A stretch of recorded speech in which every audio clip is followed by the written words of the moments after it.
Assalamualaikum warahmatullahi wabarakatuh.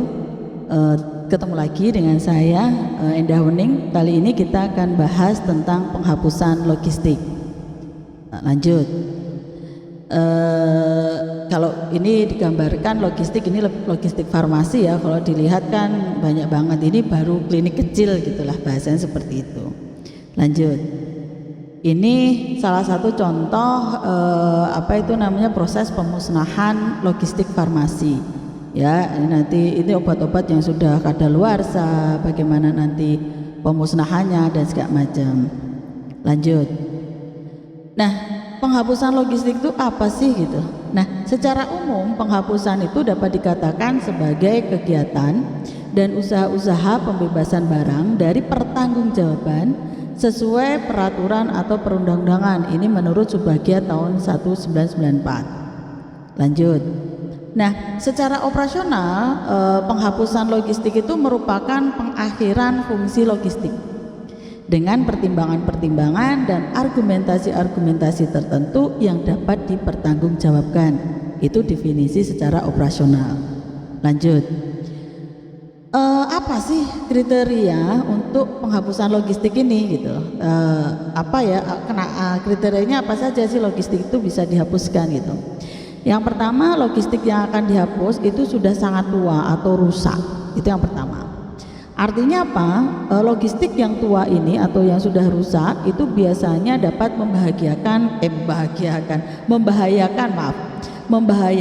keselamatan pemakaian logistik tersebut. Jadi karena membahayakan harus dihapuskan.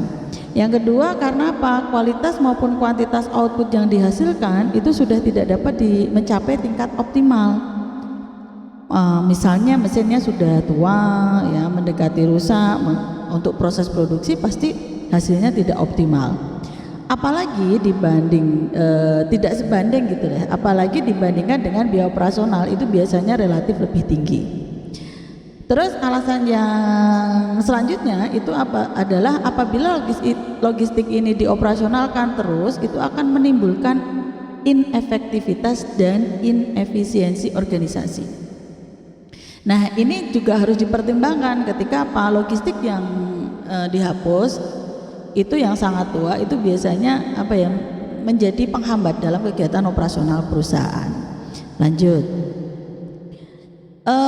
Yang kedua, logistiknya sudah ketinggalan zaman, out of date, biasanya seperti itu bahasanya. Nah, logistik ini dipandang diperlukan penggantian atau dihapuskan itu karena apa? Biasanya karena out of date itu menghabiskan biaya yang relatif lebih tinggi. Jadi misalnya sekarang sudah otomatisasi, dia masih manual gitu. Baik yang berkaitan dengan bahan, biar berkaitan dengan tenaga, waktu maupun outputnya. Baik ditinjau dari sisi kualitas maupun kuantitas, apabila dibandingkan dengan penggunaan logistik yang relatif lebih baru, itu logistik yang sudah ketinggalan zaman ini menjadi sangat tidak efisien. Lanjut. Nah, kemudian ada lagi alasan penghapusan, logistiknya berlebih. Nah, suatu organisasi itu tidak mungkin menggunakan seluruh logistiknya dalam satu waktu bersamaan. Tidak mungkin kan kita pakai logistik bareng-bareng sekali gitu. Nah, yang kedua, logistik ini kan sebenarnya membutuhkan biaya perawatan ya, baik gaji bagi personel yang merawat logistik maupun nanti penyimpanan. Jadi kan kalau berlebih otomatis bisa mengakibatkan biaya perawatannya membengkak. Butuh tempat penyimpanan yang lebih luas sehingga biaya penyimpanannya juga tinggi. Ya. Terus ya boros tempat tadi ya. Apalagi logistik tersebut itu akan digunakan di masa yang akan datang. Mungkin sudah merupakan logistik yang ketinggalan zaman. Jadi daripada kita berlebih itu maka sebagian bisa dihapuskan. Lanjut. Atau alasan lain adalah logistik yang hilang. Nah, logistik yang hilang ini secara administrasi logistik tersebut harus disingkirkan karena kan sudah hilang, di catatan ada tapi di fisiknya tidak ada. Itu harus disingkirkan. Hal ini penting dilakukan karena apa? Ini adalah sebagai bentuk pertanggungjawaban pemakai, ya, pengambilan keputusan tindakan sebagai konsekuensi atas hilangnya logistik. Jadi kalau dicuri atau hilang kemana itu ada bentuk pertanggungjawabannya. Terus kemudian juga nanti secara administrasi digunakan sebagai dasar pengambilan keputusan maupun tindakan manajemen logistik. Lanjut. Nah, ini tadi ya, umumnya penghapusan ini dilakukan tadi ada barang hilang, ya teknis dan ekonomis itu tadi ya, surplus atau kebanyakan, tidak bertuan atau rampasan. Nah, bagaimana cara penghapusan logistiknya? Nah, ada beberapa cara. Yang pertama bisa dijual atau dilelang. Nah, kalau dijual atau dilelang ini berarti organisasi memperoleh sejumlah kontraprestasi berupa uang hasil penjualan. Jadi logistik yang tadi bisa berlebih atau sudah usang, sudah rusak itu bisa dijual. Nah, otomatis nanti perusahaan juga akan menerima uang dari hasil penjualan logistik tersebut. Yang kedua, ditukar dengan logistik yang dibutuhkan institusi. Jadi kalau tadi logistiknya out of date gitu, sudah ketinggalan zaman, maka bisa ditukar. Nah, kalau ditukar itu harus mempertimbangkan beberapa hal dan mengacu pada prinsip-prinsip pengadaan logistik ya. Jadi bukan hanya sembarang menukar gitu. Jadi cara menukarnya itu juga harus berdasarkan prinsip-prinsip pengadaan logistik, yaitu antara lain yang ditukar harus benar-benar yang dibutuhkan organisasi. Nah, itu jangan sampai yang kita tidak butuhkan kita tukarkan gitu. Nilai logistik yang ditukarkan harus sepadan. Nah, jangan menggantinya dengan sesuatu yang lebih murah. Saling menguntungkan kedua belah pihak itu lebih penting. Lanjut. Nah, selain itu caranya bisa dipindahkan. Nah, kalau penghapusan dengan cara dipindahkan ini adalah cara fisik logistik itu dipindahkan. Dipindahkan ketika di suatu tempat sudah tidak digunakan atau bahasanya dimutasi ke unit kerja ataupun kantor ataupun institusi cabang yang membutuhkan logistik tersebut.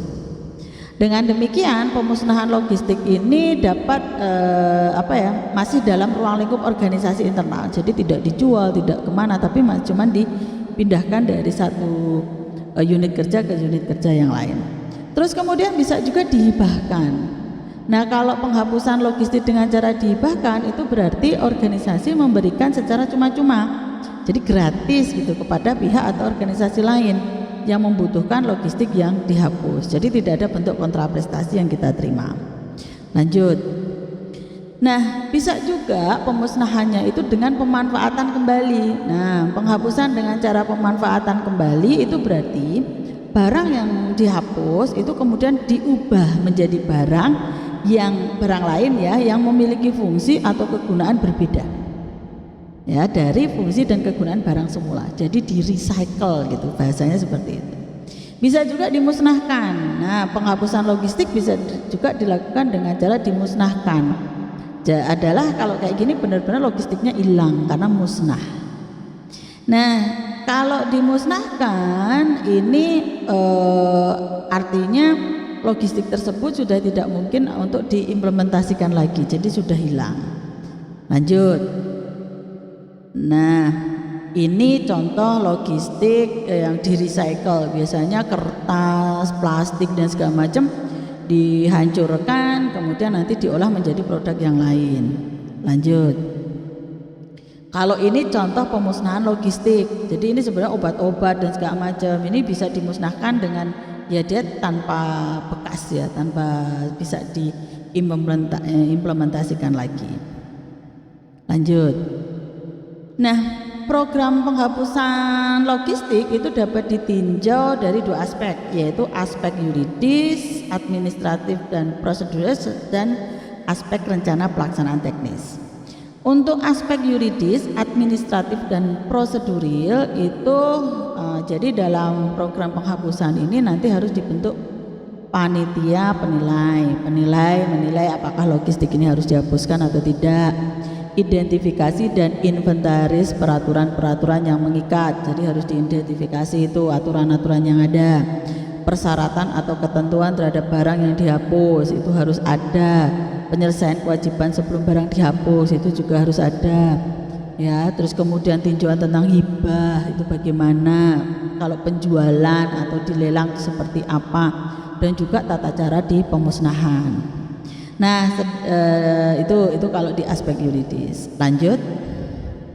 Nah, tahapan penghapusan logistik itu mulai dari tahap penyidikan atau pengenalan. Tadi dalam aspek yuridis sudah disebutkan tadi.